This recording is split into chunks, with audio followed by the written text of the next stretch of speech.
Hello, everyone. This is Jeffrey T. Fertiller back with another service management leadership video. We have an interesting topic today, continuing our conversations on asset management metrics that we found through Joe, the IT Guy's article website. And so thank you for watching, and please like or share this video, subscribe to the channel, check out our podcast, and follow our LinkedIn page. So here's his thoughts. So last video we talked about entitlements.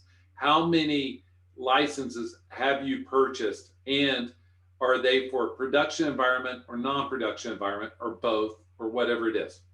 So the second piece, and we talked about this earlier this year in a video, and that was license usage.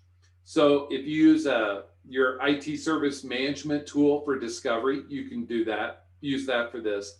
You may have an IT asset management tool that you use for this. And if you have neither, some companies use SCCM or other manual ways to find out their license usage. Here's why. So it's a simple math problem. My wife's a math teacher. Entitlements are what you buy minus your usage, which we're talking about today, equals either you're over licensed or under licensed. If you are under licensed, be prepared for an audit and proactively either remove licenses from people that don't need it or purchase more before you're audited. Because when you get audited, they won't be so kind. They will want to backdate and you to pay all along way back on the software installation. So keep an eye on your software installations for each software. It's a big task.